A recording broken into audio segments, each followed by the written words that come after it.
What's going on, everybody? Welcome into another episode of Fantasy Alarm Sports Talk, part of the Fantasy Alarm TV family. I'm your host, Howard Bender. With me here today, as you can see, Jen Piacenti. What's up, Jen? What's up, my little quarantina? How are you today? I'm great. I got up this morning. I took a proper shower and brushed my hair and everything just for this moment. Wow, that's impressive. It's the most exciting thing I'm doing today, and I'm really excited about it. I neither showered nor brushed my hair. Maybe we should start doing that. Maybe we should start taking some bets on like over-unders on how many days like I can go without showering or how many days Jen can go without brushing her hair. How about that? I can go quite a few. Yesterday the hair was not brushed. You may have noticed. It was just tied up in a ball. So it happens.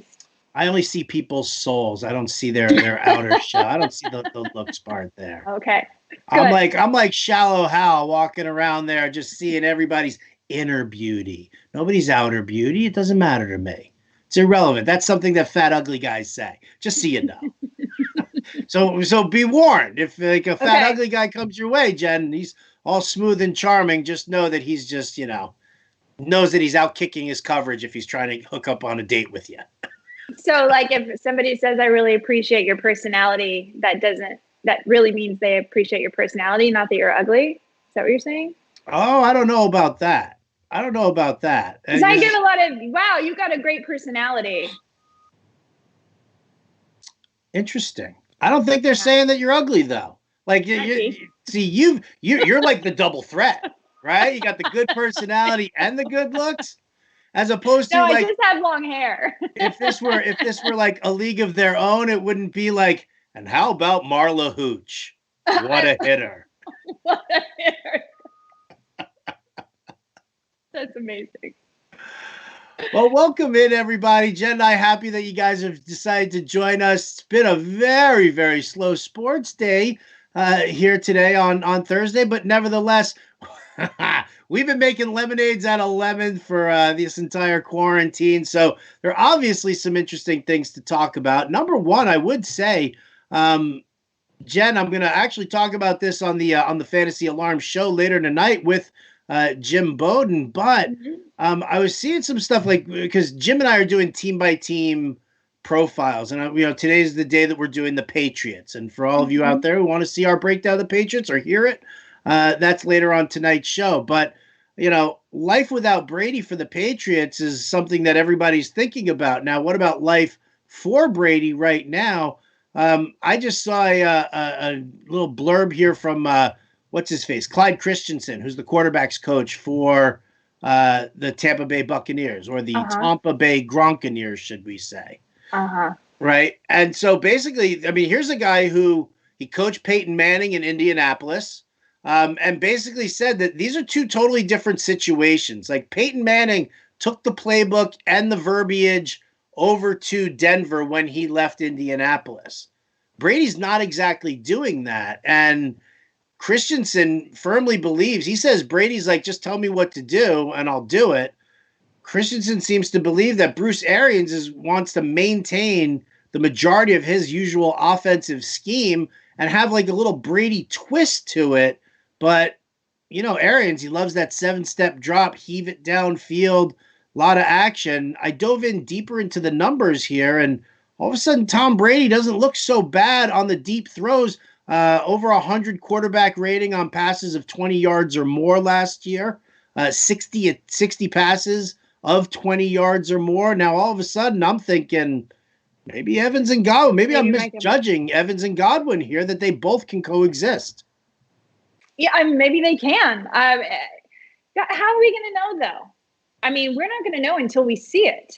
I mean, was Tom Brady just always doing what he was told the whole time? Do we believe that Belichick just told him everything, and that's why he's going to be so amenable to changing? Do you think he's going to be able to adapt that quickly after playing that long in that system? I mean, how are we going to know? I think that's interesting, and that maybe Mike Evans should be considered more viable, but I don't know till you see it.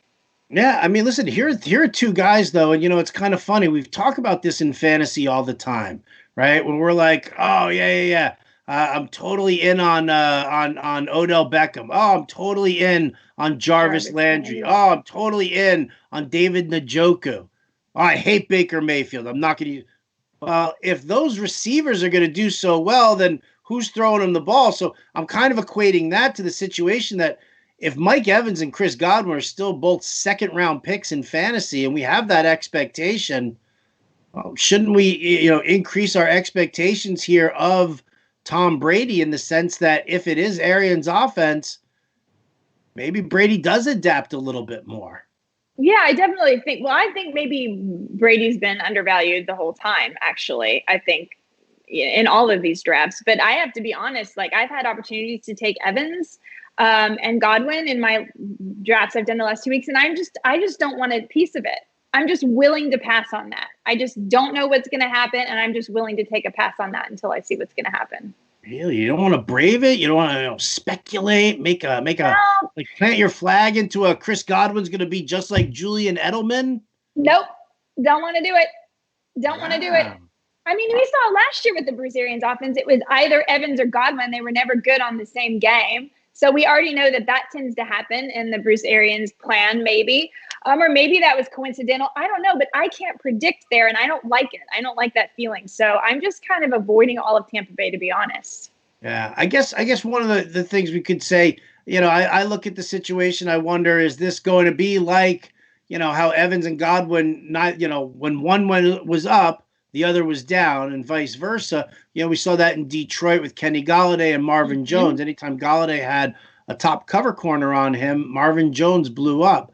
Or do we look at this maybe as like a Stephon Diggs, Adam Thielen situation where maybe the two of them can actually coexist in that environment? So a little food for thought here. Like as a Jets fan, this tears me up as a Jets fan. It really does. Like to sit here and talk about it, probably as annoying as listening to Jerry Jones's kid talking about negotiations with Dak Prescott. Like that, I'm sure that weighs on you and really aggravates you.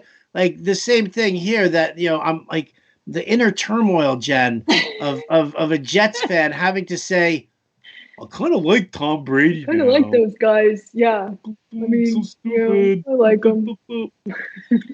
It's really kind of frustrating. Yeah. It really is. So sorry about that. That's all right. I don't blame you entirely. I mean, I definitely throw some of the blame your way because you should. Well, why not? Everybody needs a scapegoat, don't they? 100%. So you're mine. I've always wanted to be the goat. Maybe not the scapegoat, but.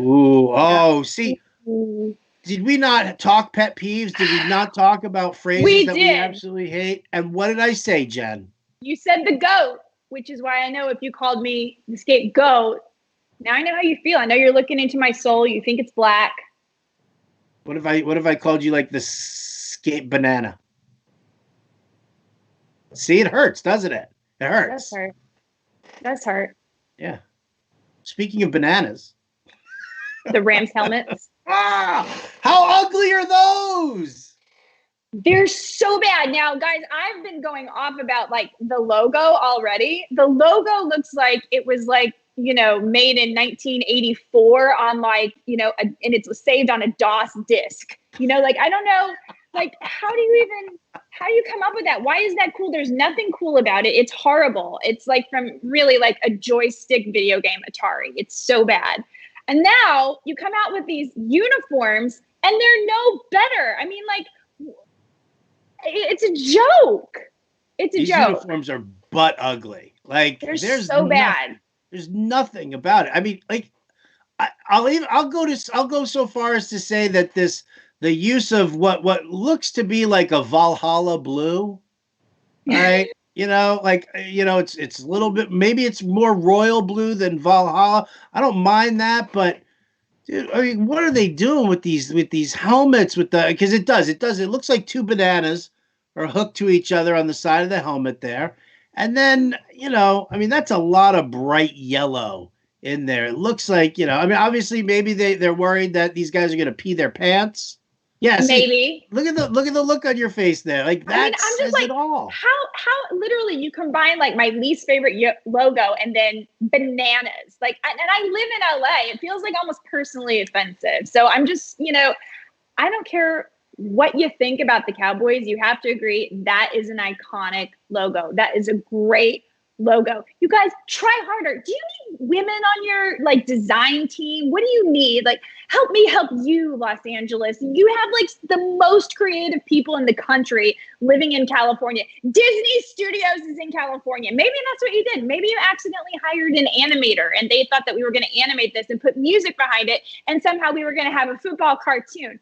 That is not cool. We need to get something cool, edgy, something that looks like manly and inspiring, that I want to wear the jersey or the logo if I go, because I mean, obviously I'm wearing a Cowboys jersey, but I'm saying, like, as a, someone from Los Angeles, am I going to want to wear this ridiculous looking logo? No, there's nothing cool about it. I mean, at least you know that if you wore your Rams jersey, that, all that reflective yellow, if you went hunting, nobody would shoot you. You can ride your bicycle safely at night. Right, absolutely. If you were standing in the middle of a parking lot, people would always drive around you, thinking that you were like a parking cone or something like that. You could probably negotiate discounts at certain places because they're going to think, obviously, she has no money, she can't afford style, so let's give her a discount, help her out. What I want to know is what's the NFL going to do when they want to do their color rush uniforms again? Like, how do you take a look at these Rams uniforms? They look like those weird color rush uniforms. Like when I guess it was the Jets were playing the Patriots or something like that. And it looked like a couple of Mike and Ikes running around on the field the entire time. Like, what are you going to do with a color rush uniform with these Rams unis? They're terrible. And I'm going to say in general, one thing that I don't like is when the uniforms are the same color, like the bottoms and the tops are the same color. So basically they look like they're wearing a unitard. That's not, men in unitards, not cool. There's nothing that I want to watch about that. So I think generally, like, with the matching tops and bottoms, like, this is just a basic thing, guys. This is a basic fashion thing. The Cowboys, they have like the white top, the silver bottom. You have these things mixed up. There are teams that look better than others. When you put them all, that's exactly what they look like. Mike and Ike's. Like, you got like, they're like all purple and all black and they're running. It just looks weird. That's my fashion statement for the day. And today is sports fashion with Jen. Yeah. Join Jen when she redesigns the uniforms for all 32 teams to try and find the ugliest combinations we can possibly do. Like, I could not. And you know what? And how about this? Can we just say the Rams have been the team that have tweaked their uniforms how much? Right? Like, every time they move from LA to St. Louis or LA, wherever it is, they go back and forth from all the time. There's always a new uniform release. How about this? How about 30 million people unemployed right now?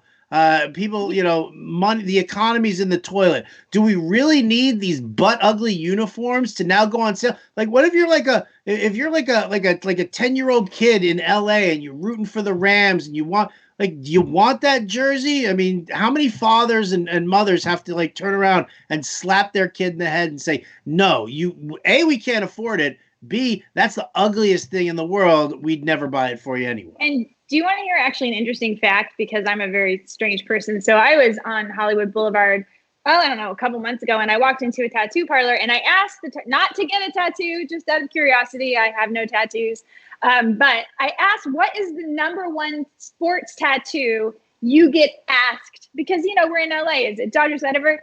He said, Oakland Raiders, far and away. Even in LA, they want the Raiders tattoo because that is a great logo. So it doesn't matter if the Raiders are in Oakland, if they're in Vegas, if they get relocated to San Antonio, Texas, people are still going to want to keep that Raiders loyalty because the logo is so cool. And I think it's like with any brand. With Coca-Cola, the logo is there. With Nike, the logo is there. Get smart, NFL. Get smart, MLB. Get smart about what you can do to brand your stuff. That's not just about, player negotiations or winning or whatever. There's a lot that you can do with branding and rebranding and making it worse and worse and worse. It's not a good look. It looks like you don't know who you are. Why would I be a team follower?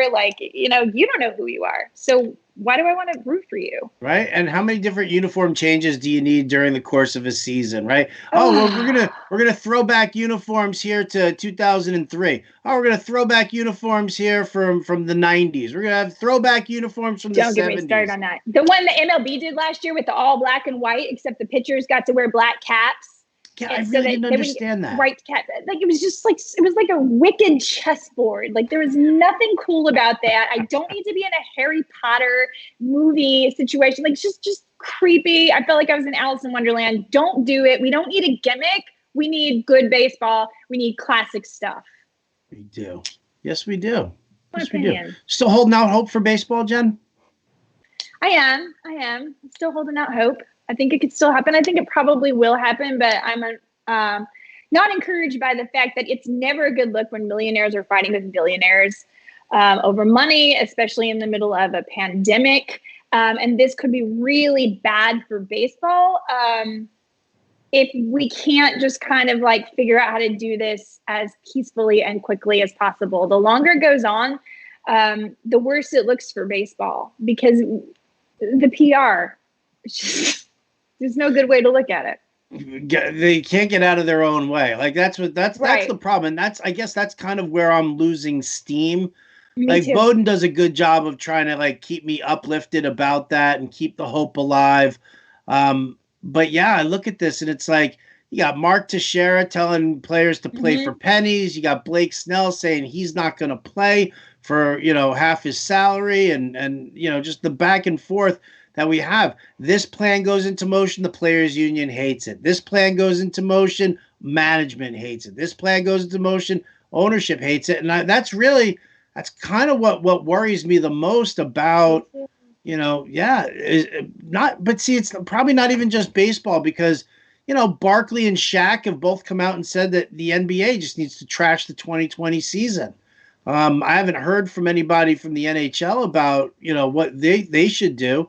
But, we talked about it yesterday on Table That Discussion. You've got Austin Eckler saying that, he just with the possibility of a shelter in place for, through the end of July in LA County, what are these teams going to do? And it's tough to keep hope alive when you got so many people, when you've got, like you said, so many millionaires arguing with other millionaires.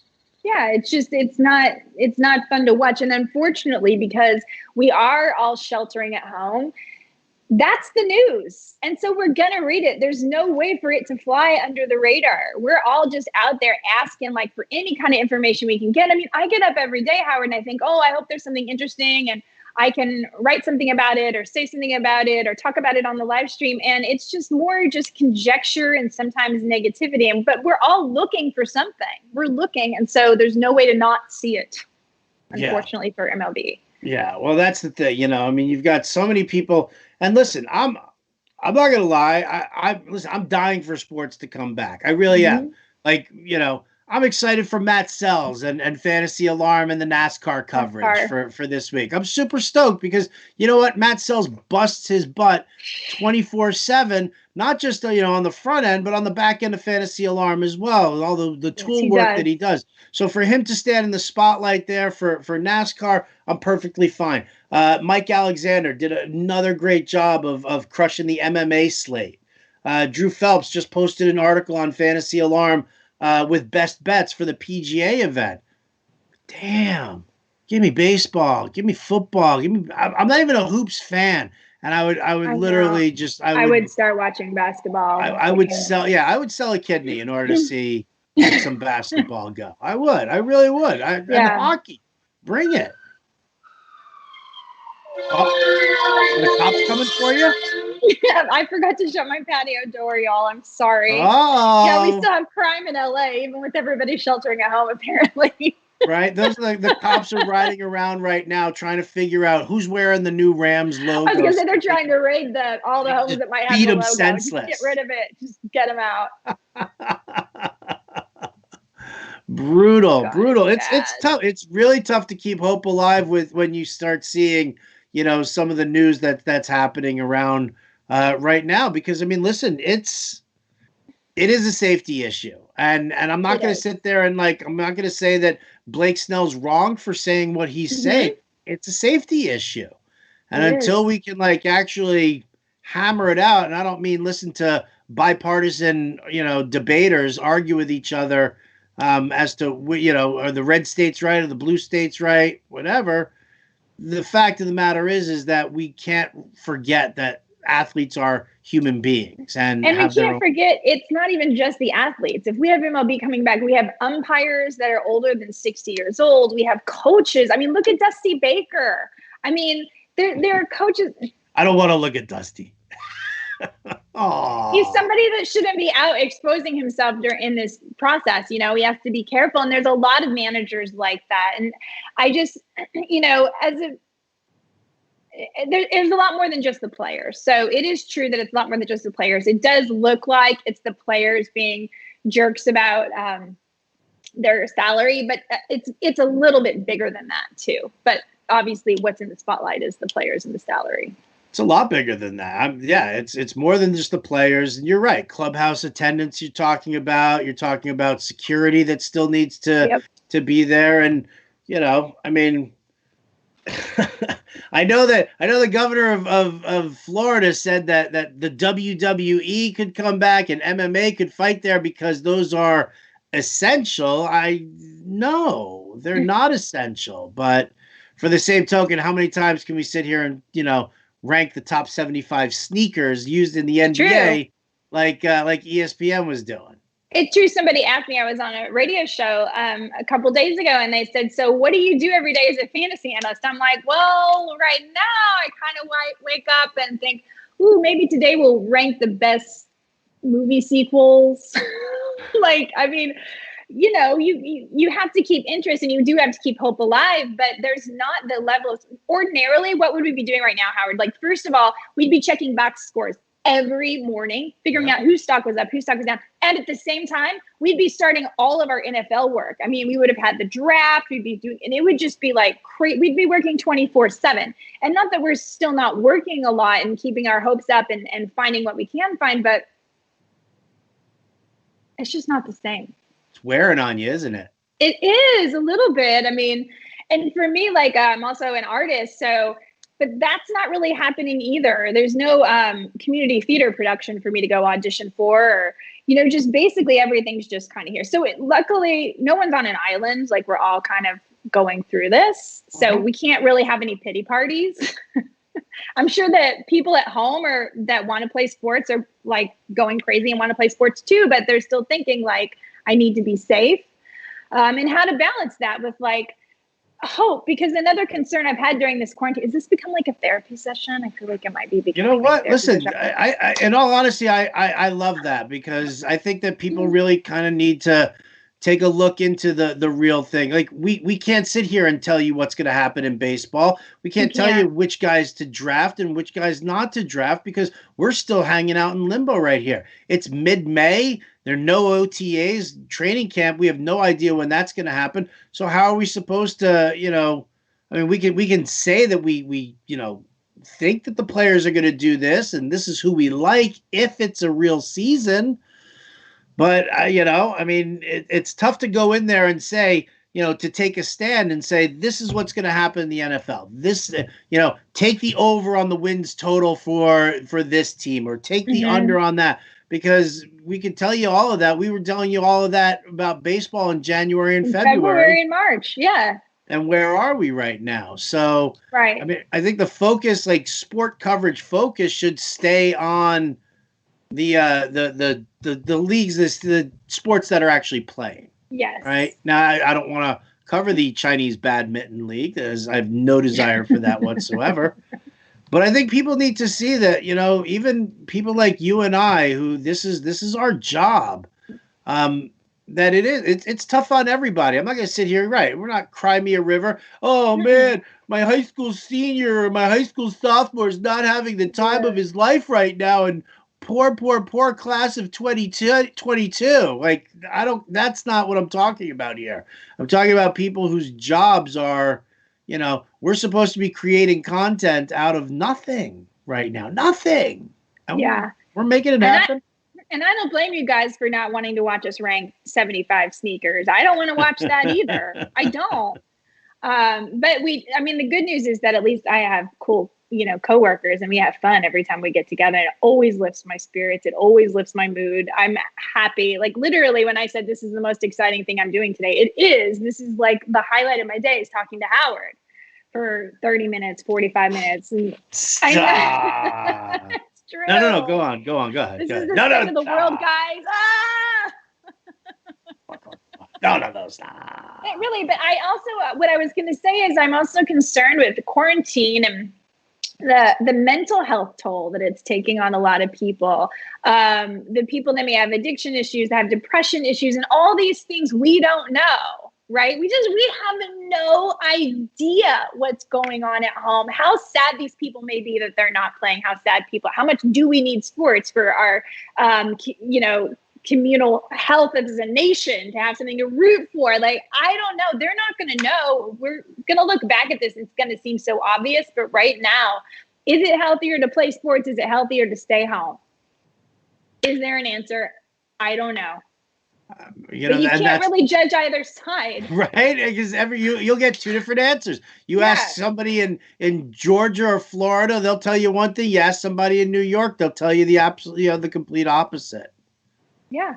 It's a tough situation. It's a country divided. It's a world divided here. And, when you start seeing things like, there was an uptick in COVID-19 reported cases in South Korea, after they started back at the KBO. And I think that's, when other countries are going into their shutdowns, that's, I think that's what really, what MLB is looking at. I think that's really what, the governors are looking at as to whether or not to let things happen. LA County, making that decision there. And that's a lot. I mean, that's a lot. That's the Rams. I mean, think about it. It's the Rams, the Chargers, the Dodgers. You've got the Lakers down over there. You got the Clippers over there as well. So you got the LA Kings. So, I mean, that's a major, major hub right there, because they don't want to start it back up and then have to shut it all down again. Yeah. And that's a disaster. And I just feel like, as much as I want sports back, and I want them back badly, not just because it's my job, because I just enjoy them and it's fun for me. But I don't want anyone to feel compelled that they have to do it because I wanted to see them. If they really believe that their health is at risk, I don't want Carlos Carrasco to go play baseball right now. Right. I don't. I want Carlos Carrasco to be really healthy and live a really long time and pitch me a great season next year. So it's just such a tricky thing. If it can be done in any way, I want it to come back. But if anyone feels personally like it's a risk for them or their family, I cannot criticize them for not wanting to play. I can't criticize them for wanting to play either. That's just, that would be absolutely wrong to do. I wish we could open this up to some, added Q&A from a bunch of people. I didn't even open up the pages because, it's just kind of, we've been having the conversations, but you know what? I mean, hit us up at Fantasy Alarm. Yeah. You got at Jen Piacenti. The Twitter handles are right there. Hit up me and Jen. Just carry on the conversation. Like, that's the thing. Because I think what we need to keep doing is carrying on the conversation for the progress. And I'm not talking about, we shouldn't, blah, blah, blah. Mm-hmm. I mean, obviously everybody's going to have differing opinions on that. If we can get together and just, maintain the fact that this is a safety issue, 100% a safety issue, then I think we can go there, and leave out the economy's in the toilet and you got to get sports back in order to boost the economy. I think there are probably other ways that we can probably boost the economy that doesn't put as many people, at risk. Mm-hmm. I haven't come up with a plan, which is why I'm not running the country right now. But do you have to have a plan to run the country? You know what? I don't know. You know what my plan is? I'll tell you what my plan is. More best ball NFL drafts to distract you. So I did a best ball mock draft this week for Colton and the Wolfman. And let me hear the team. Oh gosh. Let's see. It was Christian McCaffrey. It was an auction draft. Guys, I spent $78 on Christian McCaffrey. Am I insane? Yeah. Well, what was your budget? 240? 200. 200. No, 200. I spent $70 on Christian McCaffrey. But guess what? I was projected to win Draft score 95 out of 100. Obviously, that means nothing, but it says you can spend, there's a player you really want, if you want to spend 70, when I did it as an experiment, thinking there's no way this is going to work, but I'm just going to see how high will Christian McCaffrey go. I'm going to test the top, and then I'm going to try to build a team around it and see if I can. And I did. I definitely need to hear this team. I'm going to send you the team. It's got like Allen Robinson. Okay, it's got solid. Robert Woods. Okay, solid. It's got James Conner. Okay. DeAndre Swift. Really? Oh, yeah. All that. They got a boatload of money on McCaffrey, and you're still able to grab a guy like Swift. That's surprising. Everybody loves their rookies. $3. So that's the thing. A lot of these things, they don't know the rookies. I was able to get Zach Moss, DeAndre Swift. I can't remember. Guys, I will actually look it up, like the thing, and post it. And we're going to talk about it on Tuesday on the show, Colton and the Wolfman. But as I was going, I was terrified. I was like, what did I do? Maybe this was a mistake. Oh, well, it's a mock. That's why you mock, right? You mock to practice and see what you can do. And as it was going, I typed in the chat after I had like 6 players. I said, guys, I really like my team. I can't believe it. I mean, nobody's watching because you're bidding so fast. Nobody's looking at each other's teams. But I kept a toggle between mine and Glenn's team because I drafted him in another league. And so I really wanted to keep an eye on what he was doing. And I thought I kind of knew his patterns. And his team was looking really good. So I kept like trying to like go between his and mine and see what we could do. And it ended up putting us 1 and 2. Like he's like just a couple points number 2. So I found that to be an interesting way to do it too. If you're in an auction, if you pick like one team at least and try to make sure your measuring stick, like you're trying to keep up with it or try to beat it, because you can't necessarily watch all the teams at one time. So that was something new I tried. Anyway, yeah, I'll have to like pull up. Send me that team because you know what? I mean, I would love to talk, in more detail about it, only because I think a lot of people underestimate how successful you can be building a Stars and Scrubs team in fantasy football. Well, and that was what I was offering. Oh my God, Darren Waller. That's who else I got. That's what I was doing is I was thinking like, I feel I'm going to trust myself that this wide receiver class is really deep. I'm going to trust myself that I can make this happen if I get the few key players I want. And that is why, I've never spent that kind of money on any player in any kind of draft ever. And I just thought, let's see. And it's apparently doable projections wise. Obviously, we don't know how the season will play out. But as far as like, how much did Barkley go for in that? Like, I mean, it was like 58. Really? Like, so you went into the 70s on McCaffrey, almost like $15 to $20 more than the next highest bid. I'm pulling it up right now. Here we go. Ready? And who are you bidding against that was willing to spend that much on McCaffrey also? Okay, so Elliott went for 58. The person right next to me that I don't know. Round 1. Where's the board? Sorry, you guys. Here it is. Auction board. Okay, so Dak Prescott went for 15. Saquon. Elliott went for Kamara went for 53. Saquon went for 59. Okay. McCaffrey went for 7. So here's my team. Ready? Oh, yeah.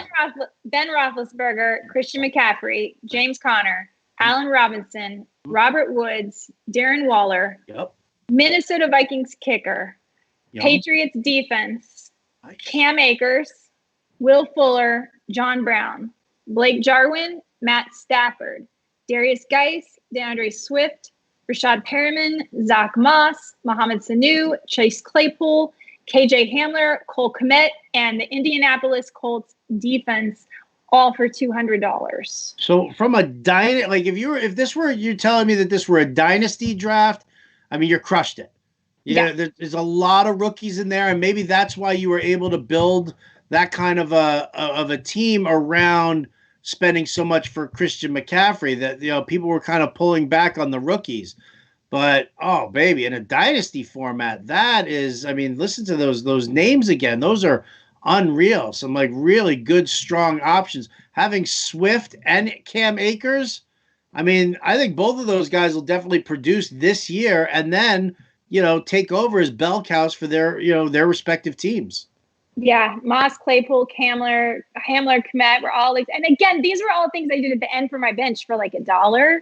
So those were not big spends. I mean, Swift was $3. But for me, that's the kind of play that you're like, you know what? I don't know if Kerryon Johnson is injured the first week, then I just got another, bell cow back potentially. I mean, we'll see. So I did spend a lot on McCaffrey, but he was the only, guy last year. He had 1,000 yards rushing and 1,000 yards receiving. He just signed a big contract. Even if he doesn't produce at that level, which likely he won't, he's still going to be really, really good. And, James Conner is someone that I think people are low on because of the injury risk, but they don't realize he's only like 23 years old. And when he is good, he's really good. And then, I backed that up, of course, with like Akers and people that it could be big boomer bust. Darius Geis, who knows if he's going to have any kind of a role or not. That's very confusing there, but it's a lot of upside. So we'll see. I like it. Listen, the stars and scrubs approach, yum, give me some. I'm all in on that. I think a lot of people overestimate when they go into auctions. I think that they pull back a little too much. And now, when you look at this, you look at the team that you can build, overspending on McCaffrey. Think about how somebody will look at that and not bid you up as high. Like, think about even more so of what you can do after that. If you're only spending, let's say they just push you into the mid 60s. That's still $10, $12 more. Yeah, I would pull the trigger on it. If you can get McCaffrey for under 70 even, I think if I had $8 more, I could have made an even better team. Much better team. No doubt. All right, we're going to take these strategies. We're going to mix them all up once we start doing our BB10s, once we start doing our drafts. I think we got a lot of stuff planned here. It's only mid-May. It's shocking that it's only mid-May right now, and, we're neck deep into it. But I think listen, we're going to keep you guys rolling throughout the entire summer. You might be shelter in place, but we are all over the map when it comes to the positivity, to the coverage, and provide you guys with everything that we can possibly do. Final thoughts here today, Jen, before we let you go? Yeah, don't buy a Rams jersey, even if you're a Rams fan, because they'll change it next year anyway. They really will. They really will. And there's nothing vintage about last year's model. No. Nothing. That's going to do it. My Rams cap is actually like storage for like my electronics. You even have one? I have one. I went to a Rams game last year and I was like, oh, I want to wear a beanie. It'll be fun. I'm cold. They have like the $10. You put that on one time, remember? Yeah, so my beanie, I'm now using it. It holds like my webcam and my earphones. It's like where all my broadcasting stuff is in my Rams cap. And that's where this one will be too if you buy it next year. So there you go. You need extra storage. There you go. Then that's going to do it for us here today at Fantasy Alarm Sports Talk. Thanks so much for tuning in. Big thanks to Matt Sells, our producer. For Jen Piacenti, I'm Howard Bender. We'll catch you next time.